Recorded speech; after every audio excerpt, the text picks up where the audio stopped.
Salut les petits potes, c'est Galaded et on fera aucun commentaire sur ma tête de vivante morte. On se retrouve aujourd'hui pour le premier bilan écriture de la chaîne et du coup de l'année. Ce mois de janvier, j'ai planifié mon roman, enfin mon premier roman des enquêtes du CAFMO.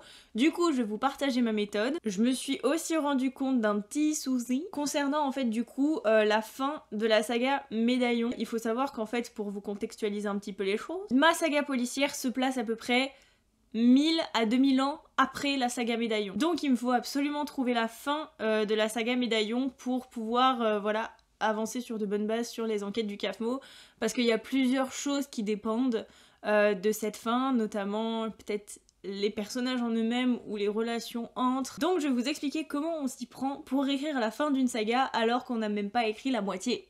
Enfin je vais essayer, enfin je vais vous exposer mon projet quoi. Mon projet qui est pas sûr d'aboutir, enfin vous verrez en février du coup si j'ai réussi ou pas. Et en fin de vidéo, je vous confierai du coup mon nouveau défi concernant les enquêtes du CAFMO et comment je compte procéder pour l'écrire. C'est parti donc pour ce bilan de janvier 2022. Je sais qu'il y a plusieurs types d'auteurs qui existent, notamment les auteurs jardiniers. Pour cela, cette partie de la vidéo va peut-être pas vous intéresser, donc je vous propose directement de passer à la suite. La planification d'un roman, ça peut paraître quelque chose d'absolument impossible à faire, surtout que voilà, on part de rien, hein, clairement c'est la page blanche. Et en fait, pourtant, vous allez voir que c'est pas si compliqué que ça. Il suffit de bien s'organiser, de bien savoir où on va et bien savoir comment organiser nos idées en fait. En l'occurrence, dans le cas des romans policiers, partir à l'aveuglette ce serait, je pense, une erreur, surtout dans les premiers. Enfin, voilà, l'intrigue c'est le noyau central de votre roman. Donc si vous la soignez pas un minimum avant et que vous y allez en freestyle, les gars...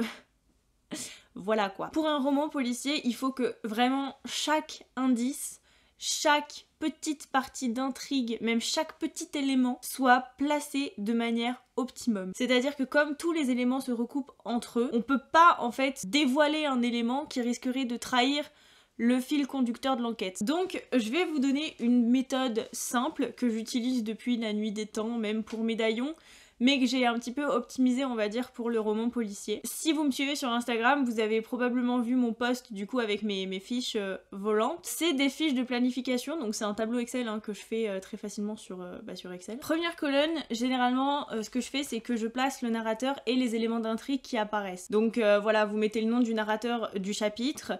Vous pouvez mettre aussi du coup le descriptif on va dire du chapitre et son rôle dans votre récit. Ça permet de mieux se situer dans l'histoire et du coup de faire apparaître les éléments de manière ordonnée et cohérente. Ensuite vous avez une colonne pour les lieux et les personnages.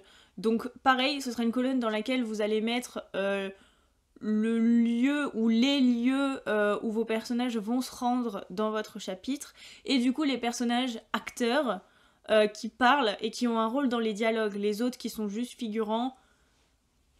Voilà, genre ils ont pas beaucoup d'intérêt, c'est vraiment les personnages acteurs du chapitre qui sont importants de noter dans cette colonne. Vous pouvez aussi du coup rajouter une colonne, moi je l'ai pas fait ici, mais rajouter une colonne chronologie. Si vous voulez par exemple vous repérez plus facilement dans le temps, ou même si vous avez inventé un calendrier, et ben c'est beaucoup plus facile de se repérer dans votre récit et de voir la progression en temps réel de votre histoire et de votre intrigue, de l'aventure de vos personnages, et du coup par rapport aux distances ou même quand vos personnages partent à l'aventure, voilà, ça permet de créer une cohérence entre la distance parcourue et le temps qu'il a fallu pour la parcourir. Et ensuite, les autres colonnes, ça dépend de vous, c'est le nombre de scènes en fait que vous comptez écrire dans votre chapitre. Donc les scènes, c'est tous les passages en fait qui constituent votre livre et vos chapitres, et du coup pour créer des chapitres équilibrés vous pouvez essayer de délimiter un nombre de scènes minimum ou maximum. C'est aussi très pratique pour se repérer dans votre récit, pareil par rapport aux éléments d'intrigue qu'on peut développer, vous pouvez du coup dans ces cases là mettre ce qui se passe concrètement et évaluer en fait la progression plus précise dans votre histoire. C'est tout pour cette partie planification, j'espère qu'elle vous aura aidé. Et on passe tout de suite à la suite sur comment je vais faire pour écrire la fin de ma saga Médaillon. On On est d'accord, on part pas sur l'idée du siècle. Mais j'aime les challenges et je pense que c'est pas si compliqué à imaginer que ça. J'avais envie en fait d'une fin fermée, du coup, pour le coup, où voilà, genre on tranche, bam, c'est terminé. Mais, parce qu'il y a toujours un mais, ça va peut-être me pousser à faire des choix parce que, enfin voilà, moi écrire avec des plans, clairement ça me pose problème. J'arrive pas à en tenir un. Enfin, je me connais, en fait si c'est un si gros défi pour moi, c'est que il y a aucun médaillon qui a été écrit avec des plans. Enfin, au début si, mais en fait quand on lit les plans et quand on lit les livres, ça n'a rien à voir. Là il va vraiment en fait falloir que je fasse en sorte d'écrire la saga pour arriver à une fin précise. Cette fin, je l'ai déjà imaginée, voilà, mais le problème c'est qu'elle change tout le temps et que bah j'ai plein de scénarios en fait possibles dans ma tête et choisir entre un ou plusieurs, je me disais bon ça viendra sur le moment, en place ce sera logique, sauf que bah si je veux commencer à écrire ma saga policière maintenant, il faut que je trouve la fin maintenant. Je vais pas écrire la fin en elle-même, la fin, l'issue finale, parce que voilà j'aime bien me laisser une certaine liberté dans l'écriture, ça reste construit, ça reste voilà structuré, mais j'aime bien écrire au fil de ma plume en fait clairement. Donc dans cet épilogue, je vais pas je pense raconter la fin. Juste, je vais créer une espèce de conclusion. Je vais essayer d'apporter une solution finale, l'issue, voilà, finale de la saga, pour en même temps introduire la saga policière, du coup, qui arrivera bien après, mais où, voilà, le problème général arrive très très tôt. Je suis pas pessimiste, je pense vraiment pouvoir m'en sortir, mais ça va être compliqué du coup de m'y tenir. Enfin, c'est plus pour l'après en fait que je commence à angoisser, mais bref. Donc, pendant ce mois de février, je vais expérimenter la chose et je vous en reparlerai du coup quand je l'aurai fait quoi, pour vous dire si ça a marché, si je pense pouvoir m'y tenir ou pas. Pour clore cette vidéo, je vais vous parler de mon nouveau défi. Comme vous l'avez compris, après avoir écrit la fin de la saga Médaillon, il va falloir que je commence à écrire. Je vous avais parlé en story sur Instagram de mon choix de mettre les enquêtes du CAFMO sur Wattpad. Et après plusieurs réponses d'entre vous, j'hésite fortement encore et c'est plus... J'ai plus tendance en fait à hésiter de manière négative dans le sens où bah... je vais peut-être pas le faire. Enfin vraiment, j'ai trop peur en fait du plagiat et je suis quelqu'un de... Enfin clairement si on plagie mon livre, je peux être très violente. Donc c'est pour cette personne fourbe et mesquine qui tenterait de me voler mon œuvre entre guillemets que je préfère pas le mettre sur Wattpad.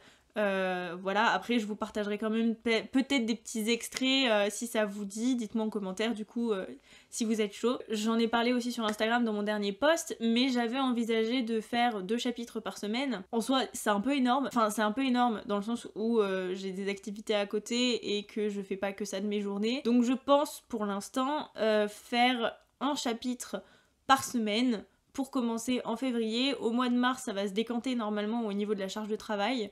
Donc, au mois de mars, peut-être que je me mettrai à 2 chapitres par semaine, ce qui serait en soi pas mal, et ce qui me permettrait du coup de vous livrer cette bébête, peut-être en avril-mai quoi. Dans la prochaine vidéo, je vous dirai comment je me suis organisée pour du coup commencer à écrire ce premier roman policier de la nouvelle saga. Je vous donnerai mon organisation par rapport à ça, par rapport aux cours, par rapport à tout le reste. Et peut-être, si bah ça vous dit ou pas, hein, genre je sais pas, dites-le moi, je vous lirai du coup le prologue qui introduit la grande intrigue de la saga. Voilà, pour vous donner un petit peu l'eau à la bouche. Donc voilà, c'est tout pour moi. J'espère que cette vidéo vous aura aidé et vous aura plu et vous aura donné envie du coup pour découvrir la suite. En attendant, vous pouvez vous abonner à ma chaîne YouTube et activer la petite cloche pour avoir les notifications des dernières sorties. Vous pouvez aussi me suivre sur Instagram. J'ai oublié de le dire dans mes stories annonces, mais je me suis retirée de certains réseaux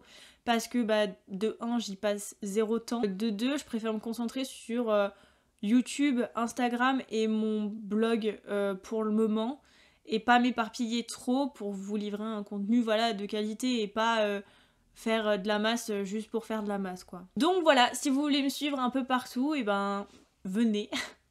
En attendant, je vous souhaite une bonne semaine, des bisous et prenez soin de vous.